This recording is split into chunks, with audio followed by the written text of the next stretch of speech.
2023 সালে Barishal city corporation নির্বাচনে কারচুপির অভিযোগ এনে মামলা করেছিলেন মেয়র প্রার্থী ফয়জুল করিম। আজ সেই মামলার আদেশ হওয়ায় কথা ছিল। এই মুহূর্তে আদালত প্রাঙ্গণে আছেন সহকর্মী অপূর্ব অপু। সবশেষ খবর জানতে সরাসরি যাচ্ছি তার কাছে। অপু, যে নির্বাচন হয়েছিল সেই দৃষ্টান্ত এনে বরিশালেরও সিটি নির্বাচনের প্রতিদ্বন্দ্বিতাকারী প্রার্থীরা যে মামলা করেছে নির্বাচনী ট্রাইব্যুনালে যে মামলা করেছিল সেখানে আজকে আদেশ দেবার কথা রয়েছে। সেই আদেশের অপেক্ষায় বরিশালের ইসলামী আন্দোলন বাংলাদেশের প্রার্থী মুফতি ফয়জুল করিম তিনি মেয়র হবার নির্বাচনী মামলা করেছিলেন ট্রাইব্যুনালে, সিনিয়র জজ ও নির্বাচন ট্রাইব্যুনালে। সেটির আজকে শুনানি হবার কথা রয়েছে। সকাল 11টার দিকে এই শুনানি হবার কথা রয়েছে।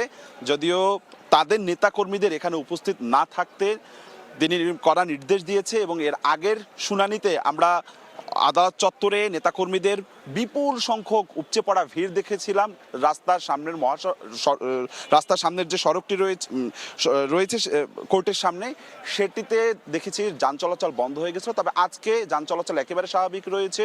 নেতাকর্মীরা খুবই স্বল্প কয়েকজন নেতাকর্মী এখানে রয়েছে। তারা যেটি বলছেন যে 2023 সালের 12 জুন সিটি নির্বাচন হয়েছিল, সেই নির্বাচনে আওয়ামী লীগের প্রার্থী নৌকার প্রার্থী কারচুপি করে ভোটে নির্বাচিত হয়েছিল, মেয়র পদে নির্বাচিত হয়েছিল। দ্বিতীয় পদে ছিল হাত পাখার প্রার্থী মুফতি মোহাম্মদ ফয়জুল করিম। তাকে কূটকৌশল করে তাকে পরাজিত করেছে।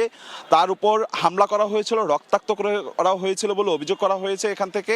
এবং মুফতি ফয়জুল করিম গত 17ই এপ্রিল বরিশালের সিনিয়র জজ আদালত এবং নির্বাচনী ট্রাইব্যুনালে একটি মামলা করেছিলেন। তাকে যাতে আইনগত পন্থায় আইনের প্রতি শ্রদ্ধাশীল থেকেই ফয়জুল করিম বরিশাল সিটি কর্পোরেশনের মেয়র হয়ে মানুষের খেদমত করতে চায় বলে তিনি সংবাদ সম্মেলন করেছিল গত পরশুদিনকে। আইনগতভাবে আইনের প্রতি শ্রদ্ধাশীল থেকেই বরিশাল সিটি কর্পোরেশনের মেয়র হতে চান। তো আজকে আর কিছুক্ষণ বাদে হয়তো বা জানা যাবে যে বরিশাল সিটি কর্পোরেশনের মেয়র হবে কি হবে না, কি আদেশ আসছে, কি শুনানি হবে, সেই বিষয়ে কিন্তু আর কিছুক্ষণ পর হয়তো জানানো যাবে। আমার কাছে সবশেষে এতটুকুই খবর ছিল। সরাসরি যুক্ত ছিলাম বরিশালে।